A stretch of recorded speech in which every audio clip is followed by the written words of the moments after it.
Okay, in this video, we're going through warm-up number 2, which is a test review, meaning that we're going to have the test the next day we meet. If you're in person, you'll go to B109. So the first part is solutions. Decide whether the following is homogeneous, meaning the same throughout, heterogeneous, meaning different or two or more phases, a metal alloy, a mixture of metals, colloid, a cloudy solution, or a suspension, something that settles out over time. So if we're thinking about soil and water, that would be a suspension because the large particles will fall to the bottom and then we'd have that like muddy looking water above.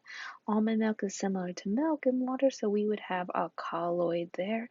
Brass is not one that's on the periodic table. It is a metal alloy or a mixture of metals. Oil and water, we can visualize and see that separation. It would be heterogeneous. And then we have our calcium nitrate solution. And remember, solution is a synonym for homogeneous. Okay, calculate the concentration, aka the molarity, for a solution that has a volume of 5 liters. So we'll fill that in here, and a mole amount of 0.60 mol. We don't know our molarity, so we're going to do 0.60 mole divided by 5.0 liters. And we're going to see that when we divide it, we get 0.12, which is already in 2 sig figs for it. Now our last one says how many liters, that's our volume 1. If we have 1 molar, that's our M1, to be created from 3.5 liters, that's our V2, and 3 molar, that's our M2. So we'll see that we have 1.0 M here, we don't know, we'll have 3.0 M here, and then we have 3.5 liters here. So we have 1x3 and 3.5. So then when we multiply, we basically have x equal, and we just have to multiply 3 times 3.5, which comes out to be 10.5. What would you need to add to make this dilution? So when we're diluting, we always add water to it. Okay, section 2, naming our acids and bases. So we see that OH down here is known as hydroxide, so we just needed to know that K is potassium. So we're going to have potassium hydroxide. H lets us know that it's an acid.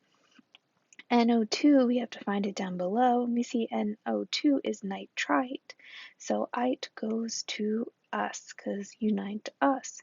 So we would see that it's nitrous acid. And then we have HCl. So this is going to be binary. And if it's binary, it needs a hydro prefix.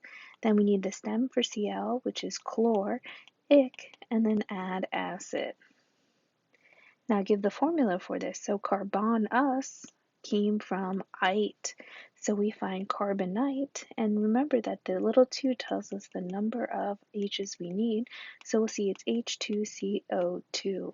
Then we have sodium, which is Na. Hydroxide, which we find down here, is OH. So we're going to have NaOH because we'll see that Na is in group number 1. Then we have manganic.